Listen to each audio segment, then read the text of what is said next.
Hey guys, Noel here, and it is Saturday night. Before we go to bed, I thought it would be fun for us to do a video game review for the video game section of the YouTube channel. This is going to be something of a take two, because my son and I were watching the take one of this video, and I thought to myself, you know what, that screen glare on that is pretty bad.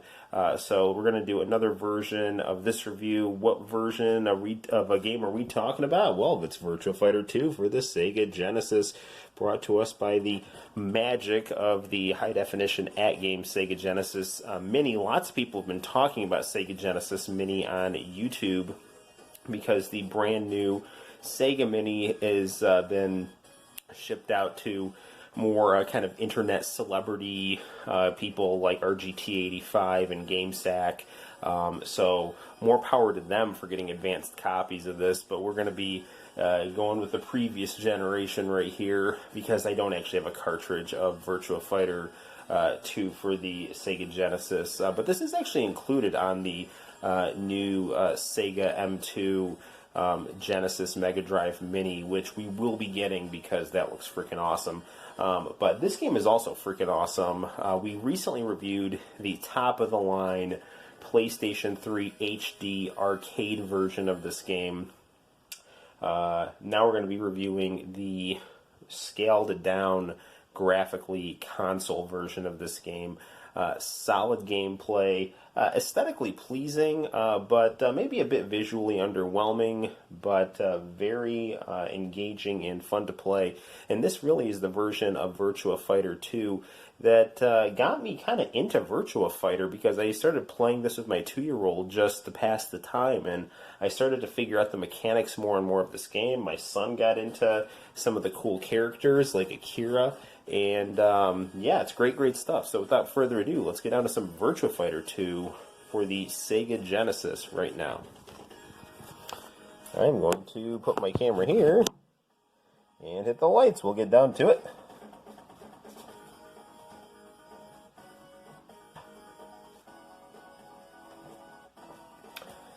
There's one of my son's favorite characters, Wolf. And there's Jeffrey. Yeah, he usually wants to be Wolf, Jeffrey, or Jackie. All fine choices. There's Kagemaru, who my son calls Batman's friend. And there's the Jeet Kune Do skydiving enthusiast, Sarah Bryant. So you can already see we have essentially 16-bit versions of the 32-bit character portraits, which are quite good. For the purposes of this review, we're going to put this down to 1 round and easy, just so we can get to as many fighters as possible in as time efficient a time as possible.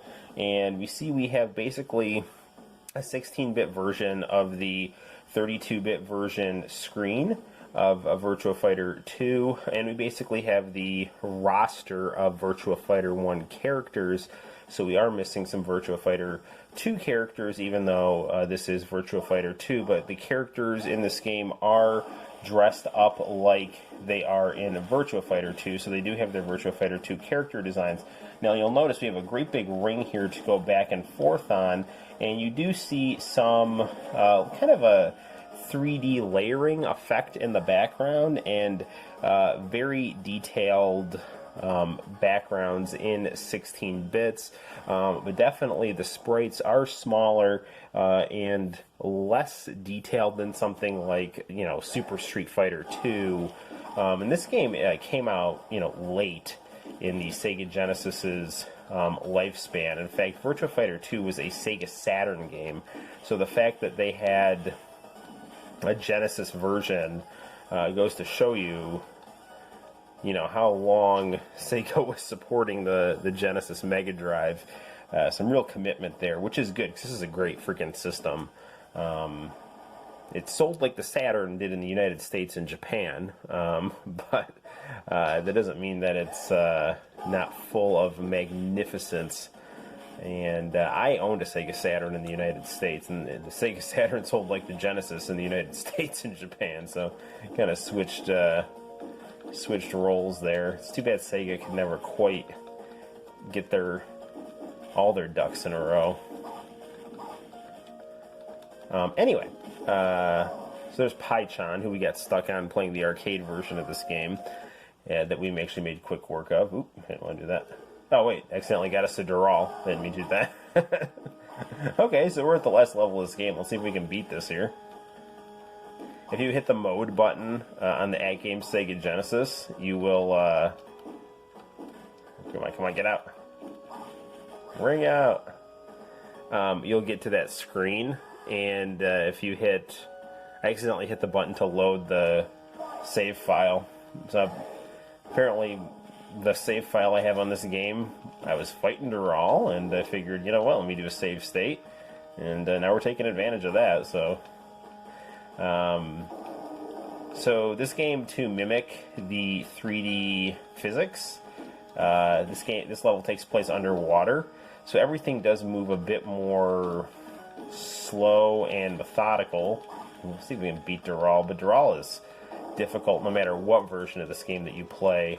And if you play the 32-bit version of this game, you'll know that this level of Dural's looks very similar.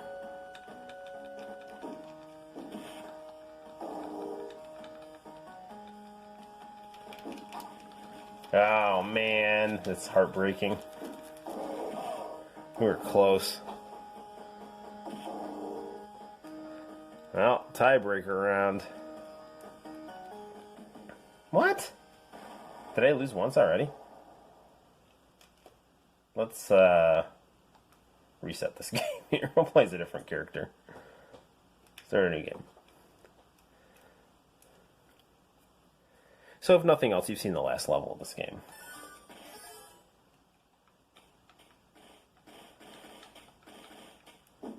Let's be a different fighter. Let's be, for the purposes of this part here, let's be Jeffrey.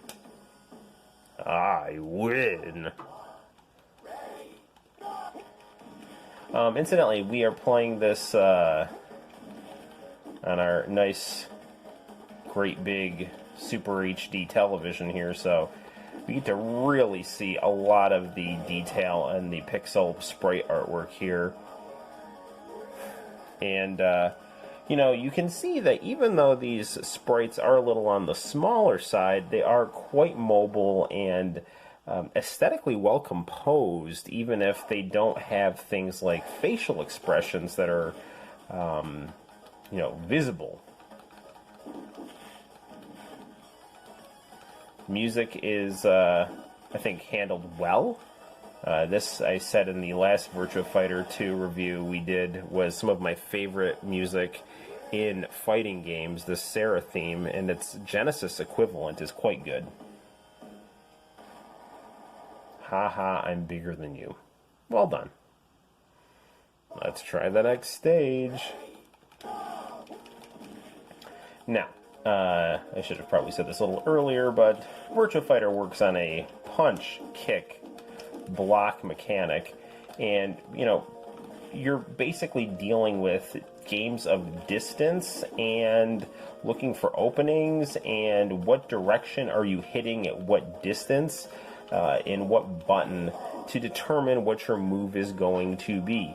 This game has a feel of a real fight, looking for openings and strategy and methodology, more so than a game like Street Fighter, which in some sense was a competitor to this game. Even though Virtua Fighter was in 3D, Street Fighter was the big one-on-one arcade fighter, and Sega Genesis really, and Sega, I think, have done a good job, both in the arcade and in the console, of you know, making a very, very good offering in terms of the one-on-one fighting genre. And we've lost right there to ourself. I win. Alright, let's try this one more time. Again, very nice, vivid colors in the background, especially for a console that, you know, at the time was competing with the... Well, at this point it was competing with 32-bit systems, but the Genesis competed with the Super Nintendo, Super Famicom, you know, and the big edge that the Super Famicom had was a lot of colors at its disposal. It was more graphically impressive than the Genesis, although really Genesis could at times surpass the Super Nintendo in terms of graphics, and it really always surpasses Super Nintendo in terms of speedy, smooth gameplay. But there's definitely Super Nintendo games that were top notch, and it was no wonder why the Super Famicom dominated so much in Japan. Because it was just a great, amazing system. But the Mega Drive was too, and I love the Mega Drive Genesis here. So it's worth noting that playing this on the ATgames HD Sega, this gameplay is very smooth. I mean, the music doesn't sound bad at all. You're not getting that weird, crazy remixed nonsense that you were getting with other ATgames Sega Genesises. And I'm not saying that those were necessarily bad. I'm just saying that the music emulation in those games was very, very different than what you would get if you actually played those games on a cartridge. Now, I will say that, there's definitely flaws with the ATgames Sega Genesis when you play certain games, like the lag on games like RBI Baseball make the game pretty much unplayable.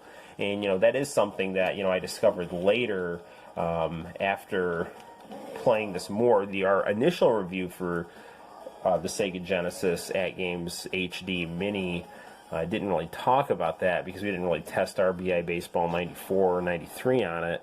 And then when I did try to pop those in, I was like, wow, the lag on this is totally messing up the timing when I'm at bat. So Wolf here is chucking me like Mario chucks Bowser right here. Come on, get up. So, again, you see a nice cornucopia of fighting styles here with levels that, while in 2D, you can maneuver on. And the maneuverability, I think, is a good thing to put in this game, considering that this is such an iconic 3D game. That moving back and forth really does kind of create a similar sensation to playing a 3D fighter, even though this deals with more simplistic 2D sprites as opposed to simplistic 2D polygons. Although by the time Virtua Fighter 2 came out, those polygons were not that simplistic.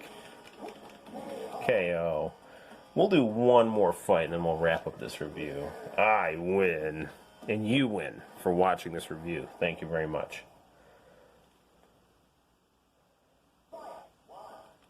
It's Akira.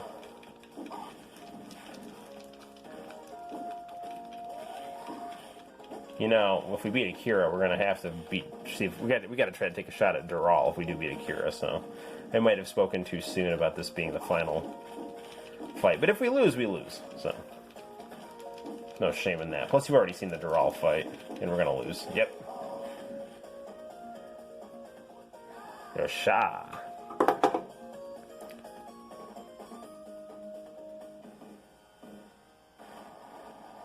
Chunin Haendayo. I probably killed the pronunciation of that, but whoa. Thank you for watching this review, guys. That was Virtua Fighter 2 for the Sega Genesis, being played on the ATgames HD Mini. Hope you enjoyed this. I highly recommend this game. This is an underappreciated 2D fighter late in the Sega Genesis Mega Drive life cycle, and I look forward to playing this on the new HD Sega M2 Mega Drive Mini. Until next time, guys, my name's Noel. You take care. See you soon. Bye-bye.